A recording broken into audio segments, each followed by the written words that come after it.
Muy buenas tardes, ciudadano. No te entendí qué pasó con el diputado Chalper.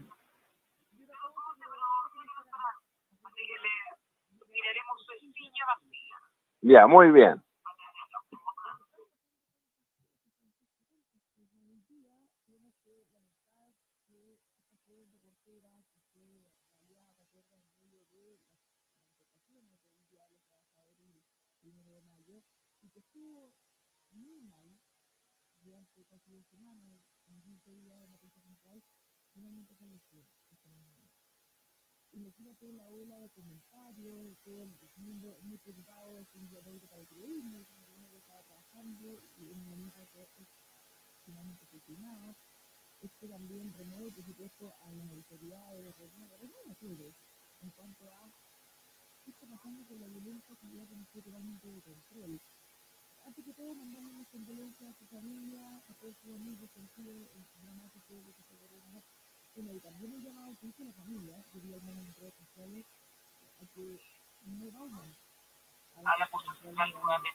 Bueno, una tragedia, porque, como tú bien decías, un balazo en la cabeza. Lo grave, eran 11 personas las que dispararon ese día contra los manifestantes, y eso demuestra un uso de arma indiscriminado. Y bueno, en el barrio Meis, como en tantos otros barrios de Santiago de Chile, tenemos mafia organizada. Y una vez más, el gobierno, Carabineros, la PDI, la Fiscalía, tiene que actuar con mayor prontitud y eficiencia para desarmar esas bandas armadas. Ya sabemos dónde están, por lo menos.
Claro, tuvo aciertas muy bien, porque efectivamente yo veo al gobierno, en lenguaje popular, el jamón del sándwich. Ya veíamos ayer y conversábamos que una diputada del Partido Comunista, Lorena Pizarra, criticaba que Carabineros reprimiera a los que estaban saqueando en la posta central. Hoy día leí una entrevista a la diputada Emilia Nullado, que dice que el gobierno la defraudó. Diputada del Partido Socialista, estimados auditores. O sea, miembro de la coalición que está en el gobierno, con 4 ministros socialistas, compañeros de la diputada, y ella dice que en materia de la macrozona sur, el gobierno la defraudó, porque sigue haciendo las mismas cosas que el gobierno de Piñera y del gobierno de la Concertación. La pregunta es, ¿y cuál es la alternativa? ¿Cómo se enfrenta la violencia en la macrozona sur? Y ella sostiene que, yendo al tema de fondo, el tema de fondo lleva 140 años, tiene que ver con la restitución de las tierras, ya, pero mientras eso se resuelve, ¿cómo se enfrenta que ayer un grupo quemó 5 camiones? Mientras se llega teóricamente al tema de fondo, cómo se enfrenta el día a día. Y ahí en el gobierno hay discrepancias, claramente.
Claro, bueno, ahí está el problema que yo observo en el gobierno, porque el diputado Diego Ibáñez, me parece, no quiere el proyecto del gobierno de esta situación intermedia, porque dice que militariza. El senador comunista Núñez le pide al gobierno que Carabineros actúe que las Fuerzas Armadas se transformen en fuerzas especiales con lanzaguas y con bastones. Entonces, bueno, la verdad es que el presidente tiene la última palabra y tiene que tomar la decisión, ¿no?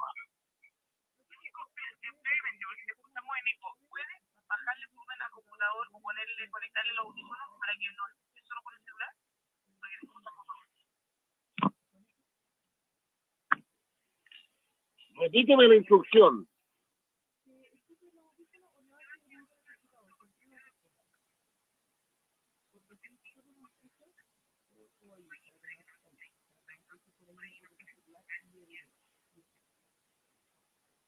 Háblame.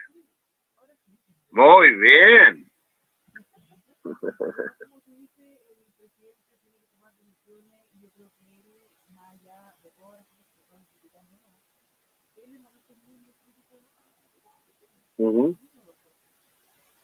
Pero mira lo que pasó, ciudadano auditor, con el proyecto de infraestructura crítica, que ayer el gobierno se había comprometido a mandar la indicación.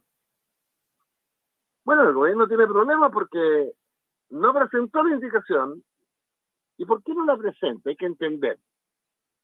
Porque no tiene el apoyo de una parte de su fuerza propia. Entonces, claro, tiene que tratar de convencer al senador Núñez, a la diputada Cariola, a la diputada Nullado, al diputado Ibáñez. Estoy dando nombres concretos de gente que se ha manifestado en los medios. Porque estamos hablando incluso de una situación, comillas, intermedia, donde se permitiría el uso de las Fuerzas Armadas en el control de la ruta. La derecha dice que eso es poco. Y la izquierda dice que eso es mucho. ¿Qué haces tú? Pregunta por ciudadano auditor.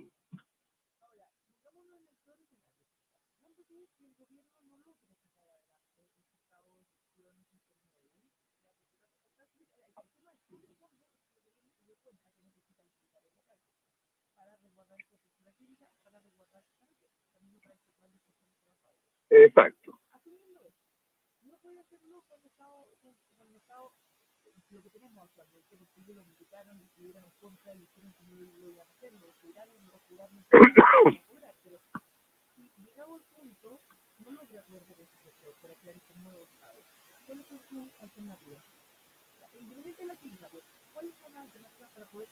poner los militares como corresponde a resguardar esto? Lo que puede ocurrir es que en la comisión mixta donde se está viendo este tema, los senadores y diputados de la derecha, más la democracia cristiana y más de alguno del socialismo democrático, independiente de la opinión del gobierno, legisle. Y tengamos no un estado intermedio, sino aprobado el proyecto de infraestructura crítica, que no solamente contempla el resguardo de las carreteras, sino que de hospitales, postas, ferrocarriles, etcétera. De hecho, eso es lo que dijo el presidente de la comisión, el senador Walker, Matías, que bueno, si el gobierno no manda la indicación, ellos van a legislar.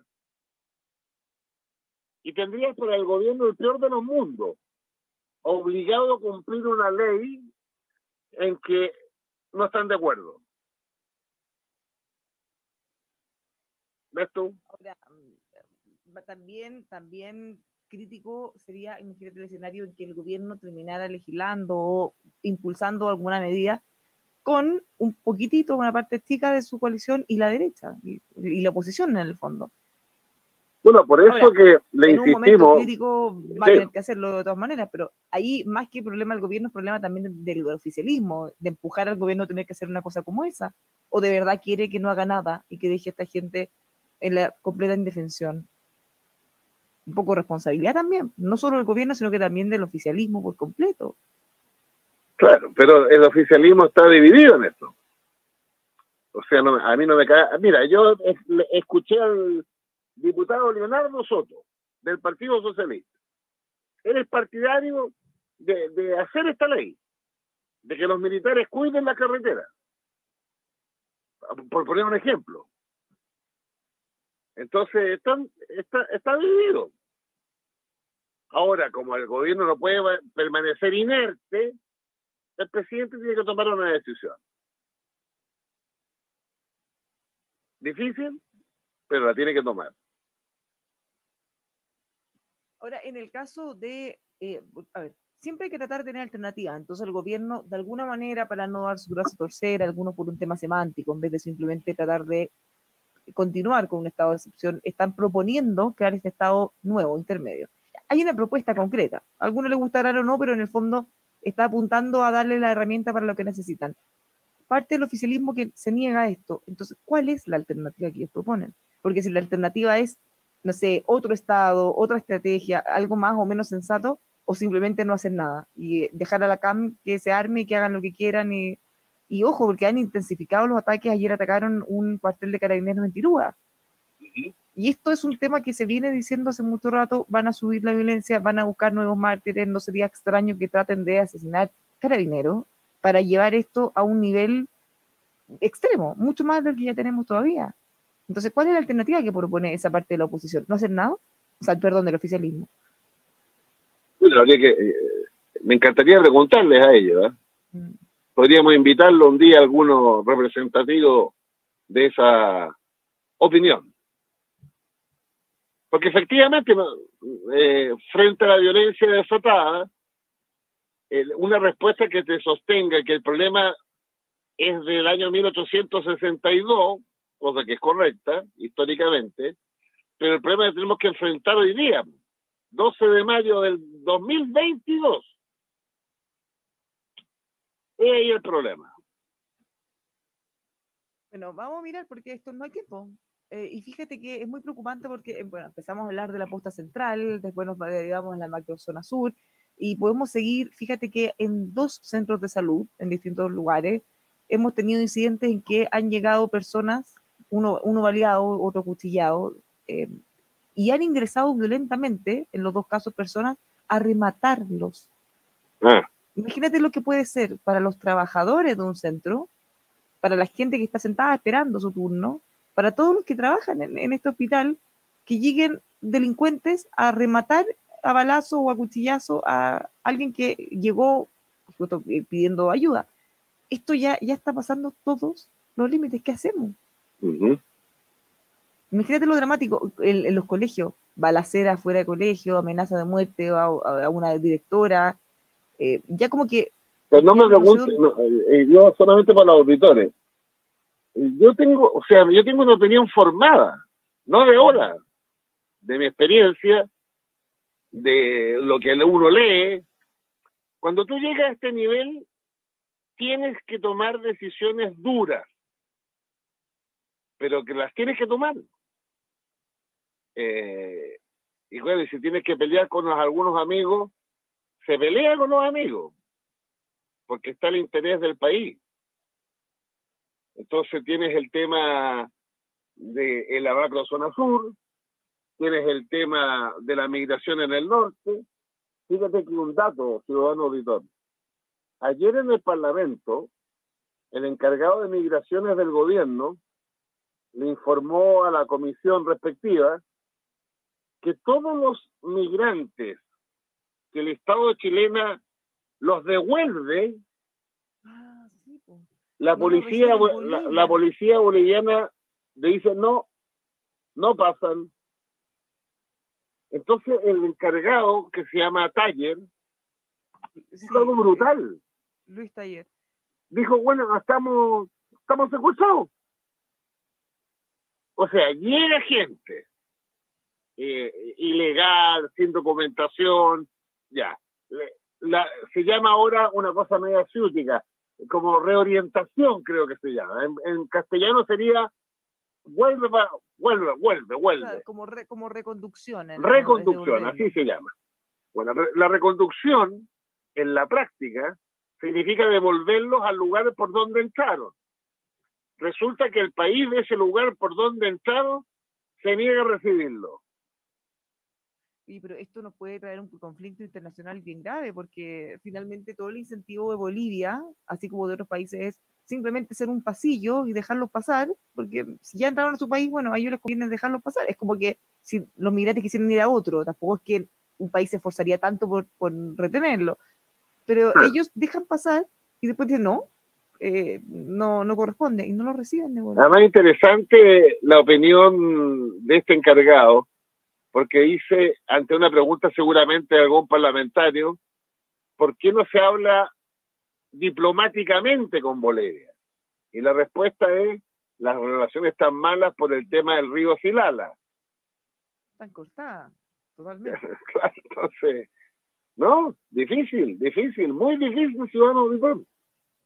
Y gobernar es difícil siempre. En este minuto, yo diría que es lo más difícil desde 1990. Claramente. Aquí hay una dificultad mayor porque en redes sociales es súper típico que las reviven. De hecho, hay unos hashtags, así como siempre hay un tweet. Porque este gobierno, acuérdate que, de hecho, los criticaban en el gobierno anterior porque decían casi que puertas abiertas, casi que el migrar es un derecho, tenemos que recibir a todos, no podemos cerrar la puerta a nadie. Pero ahora, ahora que tienen que administrarlo, realmente es insostenible. Y no es nada contra la gente o los migrantes, es un tema que no es sostenible. Piensa que en la estación central, por ejemplo, el alcalde me contaba el otro día que en una comuna que vivían 120.000 personas, ahora son 215.000. Claro. Y con el mismo servicio, con el mismo hospital, con los mismos colegios, con lo mismo todo, la misma infraestructura. Entonces, ahora, eso no tiene que ver solo con migrantes para ser justo, pero al final esa presión del aumento de la población tú lo estás viendo en todos lados. No pero tenemos el número grande es que hace 10 años teníamos 200.000 migrantes y hoy día tenemos 1,5 millones. ¿Esto? La verdad es que no es envidiable la situación del gobierno. No, ahora van a necesitar generosidad también, van a necesitar generosidad de la oposición en cuanto a, bueno, le hicieron la vida a Cuadrito, les presentaron como 10, 12 acusaciones constitucionales. O sea, todo esto de alguna manera les va a pesar, o espero que no esté la tentación de querer pasar la cuenta, porque al final ahí sí que vamos a estar hasta el cuello. Creo que la lucha política tiene límites también, porque cuando tenemos un desborde como el que estamos comentando, no es el momento de pasar las cuentas. ¿Qué le interesa a un ciudadano que la derecha dé vuelta a la tortilla, obstaculice al gobierno por lo que hizo la oposición en su momento, y si lo obstaculiza, el país no avanza? O no puede enfrentar los problemas que estamos viendo. Muy difícil. Pero bueno, vamos a cosas positivas dentro de todo. Nómbrala y nos vamos a la pausa. No, que leía con atención hoy día las votaciones del Pleno ayer en materia de salud, y por lo menos lo que discutimos hace como 2 semanas aquí mismo, ¿no? Que yo no lo podía entender, que el nuevo sistema de salud no considerara integrar al sistema privado. Bueno, eso fue retrasado y hay un sistema de salud público, pero que se articula con el sistema privado. Eso es lo que sale en el Pleno. También se avanzó, aunque hay discrepancias, en el tema de la libertad de educación. Yo escuché al vocero del oficialismo, el convencional César Valenzuela, textual, que decía los colegios particulares subvencionados siguen existiendo con financiamiento estatal. Acto seguido, escuché a la convencional Montealegre, un apellido por ahí, sí, que decía, puede ser. Sí, que decía exactamente lo contrario. Pero exactamente lo contrario. Vamos a tener que hacer alta pedagogía con las normas aprobadas. Oye, y sabes que vamos a tener que empezar a tomarlo por temas, porque, por ejemplo, ayer yo no vi todo el programa, solo vi un extracto en que ponían al periodista Fernando Paulsen haciendo una aclaración respecto a los sistemas de justicia de pueblo originario. No entiendo muy bien qué es lo que está afirmando un médico que le entrevistando. ¿Un pero médico? alcancé a escuchar un médico, sí, pero es que es de movimiento político. Ya. Y había sido candidato a algo. Entonces, no entendí muy bien porque el audio que vi, el texto también está cortado en el fondo. Pero algo alcancé a escuchar como que vamos a tener justicias paralelas en que para un mismo delito podrían tener fallos distintos, si fuera la justicia ordinaria o en la de pueblo originario. Entonces, y ahí saltó Fernando Paulsen diciéndole que eso era falso, totalmente falso, porque la justicia de pueblos originarios solo va a haber temas que son muy, muy acotados, muy poquitos, y que las materias penales no son parte de lo que ellos van a poder ver, etcétera, etcétera, y que además está la Corte Suprema por sobre. Entonces, ojo, porque al final él está desmintiendo la noticia con una media verdad o media falso también, porque no quedó establecido el marco que va a abarcar la justicia de pueblos originarios. Se propuso explícitamente que las materias penales quedaran fuera, y eso se rechazó en el Pleno. Entonces, ¿qué es en estricto rigor lo cierto? Porque tampoco podemos, así como está, tampoco podemos afirmar algo contrario. En el fondo, uno no puede afirmar lo que está, pero tampoco lo que no está. En estricto rigor, lo correcto es simplemente que va a quedar sujeto a materia de ley, y recién ahí vamos a saber.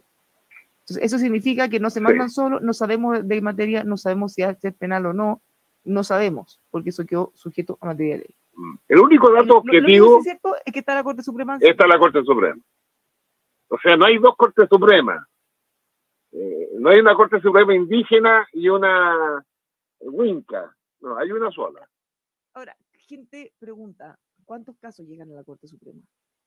Porque al final, claro, es una garantía, una tremenda garantía, pero ¿cuántos de los casos que se judicializan terminan o pueden terminar en la Corte Suprema? Porque tampoco puede ser que todos y cada uno de los casos de justicia por lo originario van a terminar en la Corte Suprema. Para buen dato, ahí no lo tengo. Porque son pocos los casos que llegan a la Corte Suprema. O sea, del total de los miles de millones de casos. Bueno, es que yo creo que llegan los más relevantes, creo yo. Nos vamos a la pausa y volvemos con más, por supuesto. Muy bien. Oye, me cuido.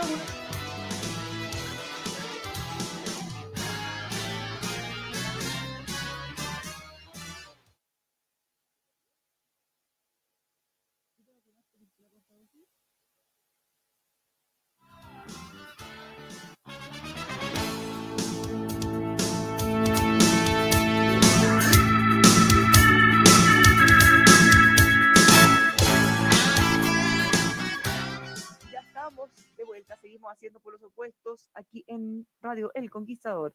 Tenemos muchísimos temas, pero hablemos de otro tema complejo que está viviendo el gobierno, que pudo ser nada y escaló mucho, y no sé cómo va a terminar. Francisco, no sé si tú has visto lo que tiene que ver con una consulta de política internacional, de política de comercio exterior, más bien, que anunció la Subsecretaría de Relaciones Económicas Internacionales.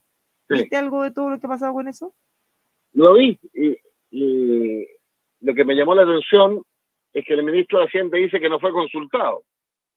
Bueno, en un breve resumen, rápido para el que se está enganchando, desde la subsecretaría anunciaron que se va a hacer una consulta para redefinir las políticas comerciales exteriores y legitimarlas. Y esas dos palabras, o dos verbos, generaron, fueron como un balde de agua fría en muchos, porque, sobre todo académicos, expertos, porque dicen, a ver, no se puede redefinir o llegar y redefinir una política que ha sido de Estado, que ha pasado por los congresos. Esto no ha sido un capricho de una persona, o sea, es una política que tiene el país en general y la ha tenido. Todos y cada uno de los acuerdos comerciales, los tratados, todos han pasado por el gobierno, por los congresos, no es un capricho de alguien.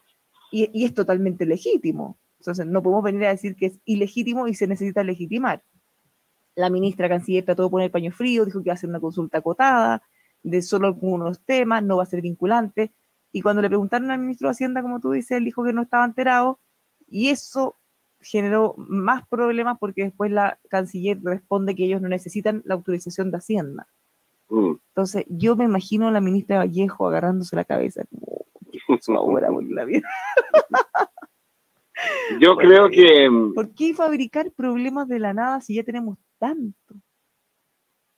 Claro, yo creo que el subsecretario se pasó como a 20 pueblos, sobre todo al argumentar que el objetivo de la consulta era legitimar los acuerdos comerciales, que Chile tiene decenas de acuerdos comerciales. Pero hay que recordarle, ciudadano auditor, al señor subsecretario, que todo acuerdo comercial tiene que ser ratificado por el Congreso. En consecuencia, todos los acuerdos comerciales vigentes en Chile han sido legitimados por las personas por las cuales usted y yo votamos, que para eso están además. Entonces, claro, una especie de voluntarismo, pero este ciudadano tiene que darse cuenta que es un secretario de Estado y no puede darse gustito. Ahora, al mismo tiempo, se dicen, o sea, la ministra dijo, no hay que pedirle permiso al Ministerio de Hacienda, pero es obvio que tiene que coordinarse. O sea, tenemos al ministro en gira y tratando con todos los inversionistas mundiales, convenciéndolos que Chile es un país serio, que vengan a invertir, y aparece esto por el lado, no es razonable, por donde se le mire. Hoy día en la mañana conversé con el ex subsecretario de Relaciones Internacionales, Económicas Internacionales, Rodrigo Yáñez, que es como el SAT de los contratos de las vacunas, que nos llevó ahí al ranking de los top en vacunación. Y sabes que él decía contra todo pronóstico, porque muchos podrían pensar que se iba a tirar de cabeza, decir está demente. Él dice, no, una consulta puede ser una muy buena idea. Siempre que se enfoque desde un punto de vista constructivo, de decir, ojo, a todos quienes participan o forman parte de nuestro comercio internacional, hay siempre sectores grises que no se ven, cómo se puede mejorar, qué cosas se pueden poner sobre la mesa, y eso podría ser muy bueno, otros países lo hacen, pero eso es muy distinto de decir que tú quieres legitimar y redefinir tu política comercial en base a lo que le vas a preguntar a la gente. O sea, hay un tema de enfoque que después la ministra de alguna manera lo acercó hacia allá, y quizás puede ser una salida, pero este conflicto como de ir generando entre Hacienda y Relaciones Exteriores, totalmente innecesario. Esto tiene que ver, recuerden que en la campaña, más de alguno habló de revisar los tratados internacionales. En Boric 1, pero pensamos que eso había quedado en el pasado porque como que regularon de eso. Sí, claro. Todos los expertos les decían, oye, no se puede hacer eso. Pero tú puedes revisar el tratado todos los días. Es parte de los tratados, la posibilidad de revisarlo. Pero no como política pública de todos los tratados. Ay, ¿no? Le pone pelo a la sopa. Yo te decía, imaginaba a la ministra Vallejo agarrándose la cabeza, como pucha, ya tenemos tantos problemas y más encima esto totalmente innecesario. ¿Por qué no se pueden coordinar? O esas discusiones respecto a qué permiso pedir o no, que eso se habla en privado, no por la prensa. Así es. Bueno, Ese es un tema llevamos exactamente 2 meses. Yo espero que mi gobierno vaya mejorando. que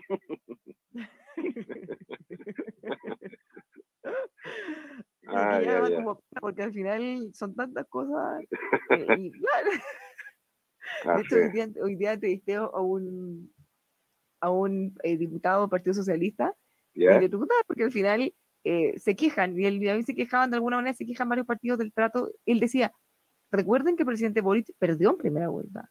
Recuerden que solo tuvo un 25% de los votos. Entonces, en el fondo, que no traten, que no hagan así como que apruebo dignidad es todo y nosotros somos como, no sé, pues el arrocito, los que se colaron ¿Qué después. diputado era ese? El diputado Venegas, Nelson Venegas.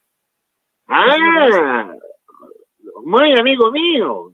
Mira, ¿viste? Él era, Entonces, oye, Bárbara, era el alcalde de la comuna de Calle Larga, bueno, en la él, región de Valparaíso. ya, pues, pero tiene un punto. Po. Entonces, él decía, en el fondo, como que la corten de hablar de dos coaliciones, como que en el fondo lo que él espera es que ya lleguen a una coalición. Si ya todos ganaron, en el fondo, después de que el presidente Boric perdió en primera vuelta y que además tuvo solo el 25% de los votos, dice, bueno, entonces nosotros somos parte de, deberíamos verlo como un todo, no como dos grupos separados y uno, los importantes, los de primera, y los otros casi como los de segunda. Y ahí le pregunté, porque al final, si tú te fijas, Francisco, en este gobierno, el gran puntal indiscutido en términos económicos ha sido el ministro Marcel, cercano al Partido Socialista, y desde el punto de vista de seguridad, el que ha sacado la cara en este tiempo es el subsecretario, que también es socialista. Claro. Entonces, cualquier atisbo de gobernabilidad y de seriedad o confianza que se ha visto en este gobierno, justamente proviene de personas que tienen experiencia de tonelaje político y que vienen de ese mundo. Bueno, de hecho, ayer en el diario La Segunda de Santiago, Ciudadanos Auditores de Arica, Punta Arenas, viene una crónica sobre los futuros o eventuales presidentes del Partido Socialista, que a todo esto tiene elección interna este domingo. Y el más probable presidente, el senador Durresti, fue bien clarito, ¿eh? Los socialistas estamos en el gobierno y queremos participar en la toma de decisiones. Segundo, con respecto al tema que hablábamos, los socialistas somos partidarios de que el país esté más ordenado. Bueno, y eso lo hacen desde la experiencia, pero lo hacen desde 13 diputados, 6 senadores, y si sumamos al denominado socialismo democrático, los autonomistas, los que miran a huevo al socialismo democrático, deben recordar lo siguiente.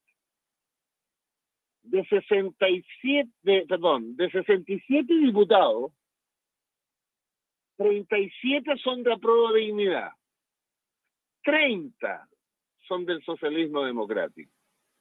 Y en el Senado, apruebo de dignidad tiene 5 senadores y el socialismo democrático tiene 13. Hay que escuchar, ¿no? Pero sabes que, Francisco, da la impresión, y yo creo que eso debe ser, debe estar en el malestar, que algunos en la dignidad se quedaron pegados en esa lógica de la primera vuelta y en el fondo creen que ellos son los que gobiernan y en el fondo ya los socialistas y el socialismo democrático a cambio de un par de cargos y le van a dar los votos a favor de su proyecto y los van a dejar gobernar. Pero es evidente que para los socialistas y para ustedes no es así porque están asumiendo costos también, o sea, están súper alineados, de hecho, incluso más que otros partidos de la coalición. Entonces, alinearse también implica un compromiso que no solo pueden esperar como que se alinee a cambio ¿qué? De un par de cargos, no, pues o gobiernan todos, me parece súper razonable la postura. El punto está que en el comité político, que es el corazón del gobierno, lo explico en un minuto, ciudadano auditor, eso no está escrito en ninguna parte, es práctica. El presidente día a día trabaja con 5 ministros, a veces 4, otras veces 5. ¿Quiénes son? La ministra del Interior, independiente. El ministro Jackson, Revolución Democrática, Frente Amplio. la ministra Vallejo, Partido Comunista, Chile Digno, aparte de la Prodignidad, la ministra de la Mujer, Convergencia Social, Frente Amplio, y Marcel, que si bien toda su vida fue socialista, pero es un socialista, por así decirlo, desde la técnica. Nunca Marcel ha tenido una visibilidad política.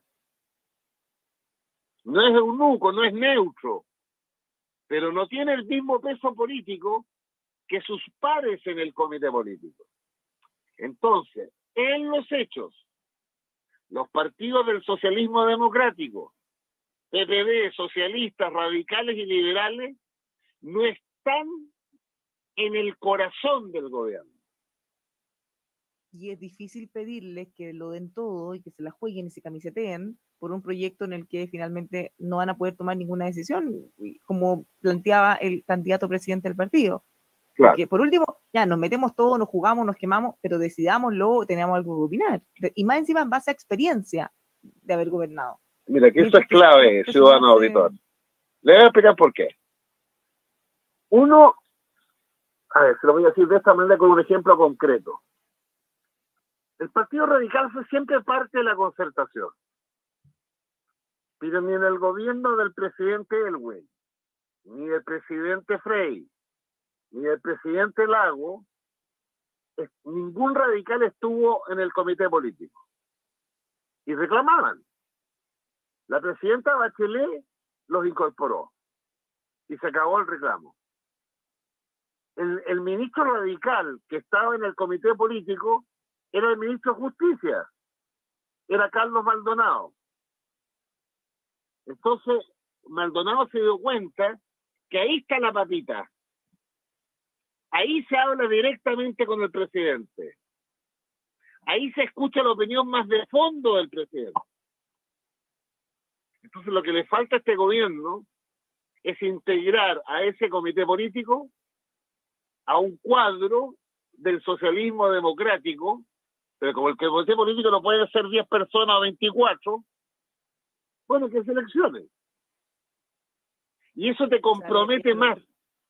Mira, nos tenemos que ir, pero las cosas son como son y la realidad te golpea tarde o temprano en la cara. Tarde o temprano va a tener que ser un cambio en el interior, y eso todos lo saben, eso lo sabe el gobierno. Y tarde o temprano va a tener que darle más espacio, como dices tú, al socialismo democrático, que son los que tienen la experiencia, la trayectoria y los que han gobernado antes. Eso va a pasar. Y además tienen la fuerza parlamentaria, pues. Sí, también, obviamente. Pero si ellos tuvieran la capacidad de gobernar, de dar gobernabilidad por sí solos, sería bien distinto a no tenerla. Más allá de los votos, que por supuesto que es muy importante. Bueno, sí, mira, si todos dicen, si el gobierno no tuviera los problemas que tiene, todo se alinea mucho más fácil. Si es fácil alinearte en el éxito. El problema es que cuando empiezan los problemas, se empiezan a hacer todos los lesos y a bajarse los barcos. Entonces, si es que estuviera el gobierno en un gran momento, con mucha aprobación, estarían todos ahí calladitos en el barco, sin ningún problema. Bueno, yo viví esa experiencia.